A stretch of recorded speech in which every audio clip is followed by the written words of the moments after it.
तब उन्होंने, उनके गुरु का नाम अगस्त ऋषि है, सुतीक्ष्ण जी के गुरु जी का नाम। तो वो अपने गुरु से बोले कि मुझे गुरु दक्षिणा दे दीजिए, मुझसे गुरु दक्षिणा ले लीजिए, मुझसे गुरु दक्षिणा ले लीजिए।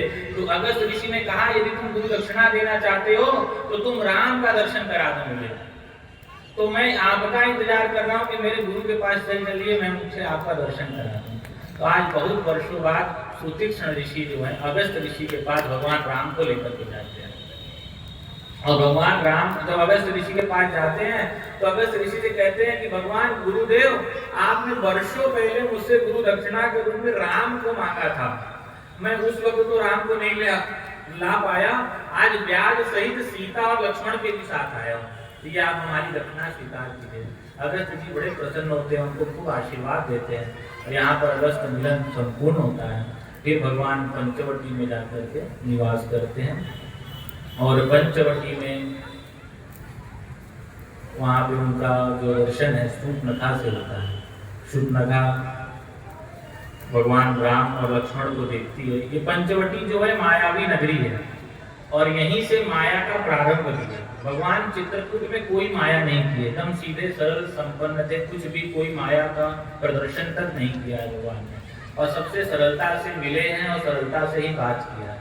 लेकिन जैसे ही पंचवटी में प्रवेश किया है तो सभी ने अपना रूप बदला है, यहाँ तक कि सीता जी ने भी अपने रूप को छोड़ दिया है, केवल सिवाय एक लक्ष्मण के। और लक्ष्मण जी यहीं पे ज्ञान भक्ति वैराग्य के बारे में राम से पूछते हैं कि हे भगवान, ज्ञान क्या है, भक्ति क्या है, वैराग्य क्या है, कैसे आपको प्राप्त किया जाए। इन सारे प्रश्नों को बहुत ही बारीकी से पूछते थे भगवान, और पूछे कि जीव और ब्रह्म में क्या फर्क है। जीव और ब्रह्म एक जैसे दिखते हैं, जैसे घट और आकाश, घट और घड़ा एक ही जैसा दिखता है, घट और कलश, लेकिन उसमें अंतर है। तो जीव और ब्रह्म में क्या अंतर है? तो भगवान के जो अंदर रहता है वो ब्रह्म है, और जो अपने मन का करता है वह जीव है, जो भगवान के मन का करता है वो ब्रह्म है। ऐसे भगवान अंतर बदलाते हैं। और वहीं पर शूर्पणखा उनको देखती है और एक सुंदर नारी का रूप बना करके वो भगवान के पास जाती है और कहती है कि मैं कुंवारी कन्या हूँ, मुझे आज तक मेरे जैसा उपयुक्त वर नहीं मिला, और मैं आपसे मिल रही हूँ और मुझे ऐसा लगता है कि मुझे आपसे ही विवाह करना है, तो कृपया आप मुझे स्वीकार कर दीजिए। तो राम जी कहते हैं कि देखो मेरी पत्नी है, मेरे सास है, मैं तो विवाह नहीं कर सकता हूँ, और यदि तुम कुंवारी हो तो तुम्हारे जैसा ही मेरा भाई है, वो भी कुंवारा है, उससे तुम विवाह कर लो। क्योंकि शूर्पणखा कुंवारी नहीं थी, उसका एक पति था, उसकी मृत्यु हो चुकी थी, तो वो झूठ बोली। तो भगवान कह रहे जैसे तुम झूठ बोल रही हो कि मैं कुंवारी हूँ, यदि तुम सच में कुंवारी हो तो मेरा भाई भी कुंवारा है, तो मुझसे विवाह कर लो। तो वो लक्ष्मण जी के पास जाती है। तो लक्ष्मण जी कहते हैं कि देखो मैं दास हूँ, मैं इनका दास हूँ, राम जी का दास हूँ, यदि तुम दासी बनना चाहती हो तो ठीक है, लेकिन मैं तो विवाह नहीं करना चाहता हूँ, इसलिए दास को विवाह करने का हक नहीं है, तुम राम से ही विवाह कर लो। फिर वो राम जी के पास जाती है, राम फिर भगा देते हैं, तो उसको क्रोध आ जाता है और भयंकर राक्षसी का रूप बना देती है। और जैसे ही वो राक्षसी का रूप बनाती है वैसे ही लक्ष्मण जी उसके नाक और कान को काट देते हैं।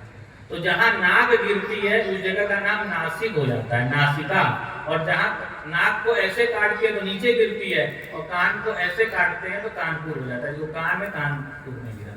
इस प्रकार से कर्णपुर और जो नासिक जो क्षेत्र का निर्माण हुआ है, क्योंकि पंचवटी में ही नासिक है, तो नाक ऐसे गिरा।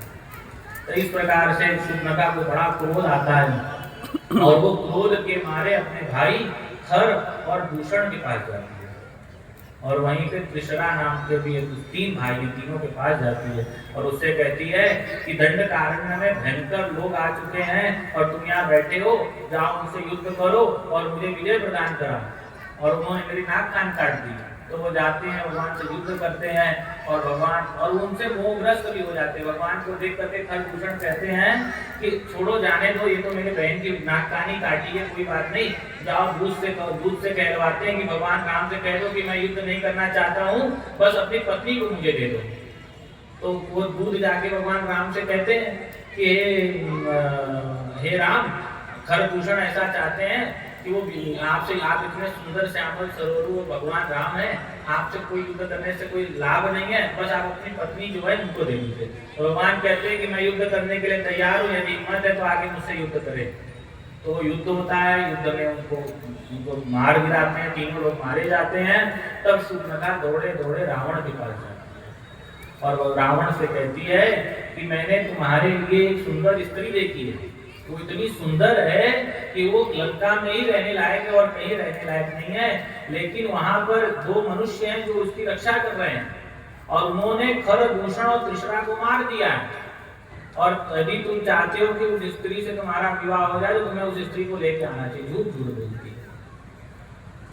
तो रावण सोचता है, तुलसीदास जी भी अपनी रामचरितमानस में लिखे हैं कि खर और दूषण को मारना किसी मनुष्य का काम नहीं है। वो जरूर भगवान ने मुझे मारने के लिए जन्म लिया और यदि मैं भगवान से मित्रता कर लूं तो मेरा जीवन सफल हो जाएगा, ये उसने मन में सोचा है वहीं पर। और यदि लेकिन मेरा स्वभाव नहीं है मित्रता वाला, मैं राक्षस कुल का जन्म लिया हूँ और मैं वैर ही कर सकता हूँ, लेकिन वैर करना ज्यादा लाभदायक है कि वैर करूंगा तो मेरा पूरा जो जाति है, पूरा जो मेरे खानदान है, वो सब सुधर जाएगा। और ऐसा विचार करते करते वो मारीच के पास चला जाता है और मारीच से कहता है कि हे मारीच, मैं चाहता हूँ कि तुम एक सुंदर हिरण बन जाओ और वहां राम को बहकाओ और उनसे जब वो तुम्हें मारने आए तब तुम हाँ लक्ष्मण करके तेज से आवाज देना, तो लक्ष्मण से भी वहां से भाग जाएगा और जब वो भागेगा तुम्हें बचाने, राम को बचाने, तब मैं उसकी पत्नी को हरण करूंगा। तो मारीच समझाता कि हे दशानन, हे दशग्रीव, आप इस बात को समझिए कि राम से दुश्मनी करना आसान नहीं है। उन्होंने एक बार मुझे बिना पंख वाले बाण से मार दिया था तो मैं 100 योजन दूर आके गिर गया, और आज अगर वो तुम बलवान हो, तुम बलशाली हो, तुम सब कुछ हो, लेकिन तुम राम का तुम कुछ भी नहीं कर सकते। इसीलिए मैं तुमसे प्रार्थना करता हूँ कि हे दशग्रीव, तुम उनसे बैर मत मोड़ लो और ये छोड़ दो, जाके मित्रता कर लो, जो हुआ सो हुआ। तो रावण कहता है कि यदि तुम उनके हाथ नहीं मरना चाहते तो मैं तुम्हें मार दूंगा। और उसी समय फिर मारीच सोचता है कि ये बात तो सही कह रहा है, इसके हाथ से मरने से अच्छा भगवान राम के हाथ से मर जाए। और वो वहां से जो चलता है पंचवटी की ओर। भगवान राम यहाँ सब कुछ जान जाते हैं और लक्ष्मण जी जाते हैं कुछ कंद फूल लेने।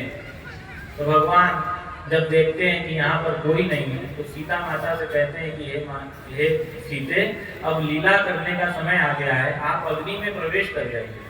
और माता को, सीता को अग्नि में प्रवेश करा देते हैं और उनकी जैसी छाया स्वरूप एक स्त्री को लाकर स्त्री को अपने साथ बैठा लेते हैं, जो एकदम सीता जी जैसी है, छाया माया की सीता। यहीं पे माया की शुरुआत होती है। अब यहाँ पे सभी लोग रूप बदल रहे हैं। तो सबसे पहले जो रूप बदली वो शूर्पणखा और फिर सीता माता रूप बदल करके वहां बैठ जाती है। ये घटना किसी को भी पता नहीं लगती, मतलब लक्ष्मण तक को नहीं पता। बाद में भविष्य में जब ये घटना होती है तो इसके बारे में लक्ष्मण जी बोलते हैं कि आप मुझे ये बात क्यों छिपाए मुझसे, ये बात की सीता जी जो है वो असली नहीं थी। तो वो बोले कि जब फुलवारी का समय था तो तुम भी मनी मन उर्मिला को पसंद करने लगे थे, क्योंकि सीता जी के साथ उर्मिला जी भी आई थी। तो तुमने मुझसे बात छिपाई कि उर्मिला अच्छी लग रही। मैं तो तुम्हें रात में बैठ के सब बता रहा था कि चंद्रमा के जैसी हमारी सीता है। तो तुम्हें बोलना चाहिए था ना कि उर्मिला मुझे पसंद आई, या उर्मिला में अंदर ये गुण है या वो गुण है। तुम्हारे मन में कहा कि उर्मिला अच्छी है लेकिन बताया नहीं। तुमने मुझसे छिपाया, इसलिए मैंने तुमसे छिपाया। अगर तुम नहीं छिपाए होते तो हम भी नहीं छिपाए होते। इसलिए भगवान के साथ सब कुछ छोड़ निछावर कर देना चाहिए, उन्हीं के ऊपर छोड़ देना चाहिए, कुछ भी नहीं छिपाना चाहिए। अगर हम छिपाएंगे जैसे को तैसा मिले, भगवान जैसा हम व्यवहार भगवान के साथ करेंगे जस्ट वैसा ही भगवान व्यवहार करते हैं हमारे साथ। हम अगर उनके साथ मित्रवत हैं और उनसे कुछ भी छिपा रहे हैं तो वो भी हमारे साथ मित्रवत होते हुए हर चीज छिपा के काम करेंगे। और फिर हमें लगता है कि भगवान को सब जानते हैं लेकिन हमारे साथ छिपा रहे हैं। लेकिन छिपाने की शुरुआत तो हम करते हैं ना हर चीज। इसीलिए सब कुछ जैसा है वैसा बताना चाहिए। भगवान से कहें या भगवान को किसी रूप में मान कर कहें, लेकिन सब कुछ निखावर करना चाहिए, तब सब कुछ हमें भी वैसे ही मिलता है। फिर माया की सीता है और वहाँ मारीच जैसे ही पंचवटी में आया है और उसने जो है एक मृग का रूप बनाया और इतना सुंदर मृग है कि देखने से लगता है कि ऐसा तो भूतों ने भविष्य में हो ही नहीं सकता, सोने का मृग और उसके हीरे और मोती उसके जो है पीठ में लगे हुए हैं। तो माया की सीता है, इसीलिए माया के मृग को देख करके आकर्षित हो रही है। अगर असली सीता होती तो आकर्षित ही नहीं होती। तो माया की सीता माया के मृग को देखकर आकर्षित होती है और भगवान राम से कहती है कि वो मृग को पकड़ लाएगी। तो भगवान उसके पीछे जाते हैं कि सीता माता ने कहा है तो मृग को पकड़ के लाते। तो पीछे से लक्ष्मण जी आवाज देते हैं कि हे प्रभु, ये असली मृग नहीं है, दोनों ही तो भगवान है। लक्ष्मण जी तो सब कुछ समझते हैं, ये तो राक्षस लग रहा है। तो भगवान कहते हैं कि यदि राक्षस होगा तो मार दूंगा और मृग होगा तो ले आऊंगा। भगवान को तो लीला करना है, भगवान सब जान रहे। ये सारी चीजें रामचरितमानस में जैसा मैं कह रहा हूँ वैसा ही लिखा, कोई बनावटी बातें नहीं है। तो जब वो दौड़ते हैं, मृग और तेज दौड़ता है, भगवान और तेज दौड़ते हैं और ले करके जब एक जगह वो एकदम किनारे पहुंच जाता है और भगवान उसको कहीं बचने का रास्ता नहीं मिलता तो भगवान उस पर बाण चला देते हैं और वो हा लक्ष्मण करके राम राम राम राम राम करते हुए अपने प्राण त्याग देता है, क्योंकि उसको राम बोलकर भी प्राण त्यागने थे। भगवान समझ जाते हैं कि ये लीला कर रहा है और ये अपने जीवन को सफल बनाना चाहता है। इसने लक्ष्मण इसलिए बोला है कि लक्ष्मण वहां से निकल जाए। तो वहां माया की सीता है तो वो लक्ष्मण को खूब अनाप शनाप बोलती है, कहती है कि जाओ तुम्हें राम बुलाए। तो लक्ष्मण जी कहते हैं वो त्रिलोकी के स्वामी है, एक बार भी उनकी भ्रुकुटी टेढ़ी हो गई कि ये पूरा ब्रह्मांड गिर जाएगा, उनको कुछ नहीं हो सकता, मैं नहीं चाहूंगा। तो सीता माता बोलती है कि तुम्हारी नजर मेरे ऊपर खराब पड़ी है, इसलिए तुम अपने भाई के बुलाने पर नहीं जा रहे हो। जब ऐसे अपशब्द को बोलती है तो लक्ष्मण जी का भी हृदय द्रवित हो जाता है। और यदि उनको पहले से पता होता कि ये माया की सीता तो कुछ भी बोले तो उनको कोई फर्क ही नहीं पड़ता, लेकिन उनको लगा ये तो मेरी असली सीता माता है और इसलिए वो दुखी हो जाते हैं। और ऐसा जो रामचरितमानस के अरण्य कांड में नहीं आया है कि वहां पे जो है रेखा भगवान ने खींची, लेकिन मंदोदरी के लंका कांड आता है तो उसमें आता है कि मंदोदरी रावण से कहती है कि यदि तुम्हारे अंदर हिम्मत होती तो जो राम रेखा खींची गई थी उसके अंदर जाके सीता को लेकर के आ जाते, तुम उसको बाहर निकाल के लेकर के आए हो, तुम्हारे अंदर हिम्मत नहीं है। तो इससे ये समझ में आता है कि यहाँ तुलसीदास जी थोड़े जल्दी में थे, इसलिए उन्होंने जो है रेखा वाली बात नहीं की और सीधा जो है जल्दी जल्दी सीता का विस्तार कर रहा है। लेकिन ये घटना जरूर हुई है कि लक्ष्मण रेखा खींची गई है। तो लक्ष्मण जी जो है एक रेखा खींच करके सीता माता से कहते हैं कि आप अंदर ही रहिएगा और मैं जाता हूँ। इधर जो है रावण आता है और एक सन्यासी का यति का रूप बनाता है और माता से बोलता है माँ भिक्षाम देही और खूब सारी बातें करता है। कहता है कभी